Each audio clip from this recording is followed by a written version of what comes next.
Well, we're joined now from Westminster by the Conservative MP for Rochester and Strood, Mark Reckless, who's also a member of the influential Home Affairs Select Committee. Mr Reckless, thank you very much for being with us this evening. You're very worried about the impact of immigration come January, aren't you? David Cameron's been PM for 3 years now. Has he failed to address this issue properly? Well, what's happening this January, it reflects a treaty agreed by the previous Labour government about 8 years ago now.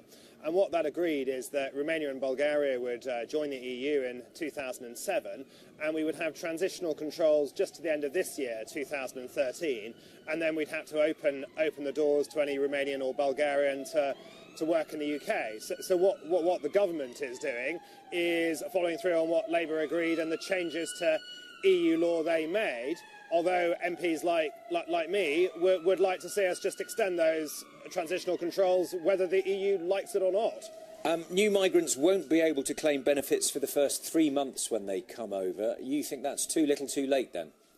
Well, I don't think they should be able to claim benefits at all, really. I think people who've paid in this country, I think it's fair they should get something back. If they've got a period of unemployment, we should try and support them through that, as long as they're trying to get work, and we insist they do take a job rather than just stay on benefit. But I don't think we should be supplying benefits to people who haven't paid into our system, who have incomes which are much lower than they do in this country. And what particularly angers me is paying child benefits to children who remain resident in Poland or indeed Romania, and I really think we need to put a stop to that. But according to the Centre for Research and Analysis, the net financial benefit to the UK of all immigrants over the previous 15 years is £25 billion. That's £25 billion generated for the British economy by immigrants. That's a good thing, isn't it? Well, I would dispute that. I mean, you say generated for the British economy, but of course the money goes to them, and they spend it whether on themselves supporting their families here, or often actually sending that money back to the countries they've come from. We've seen a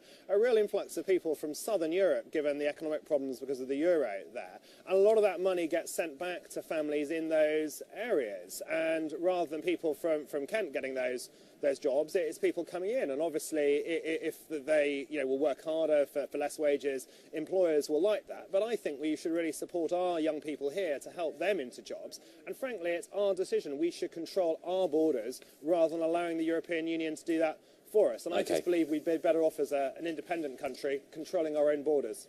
Mark Reckless, thank you.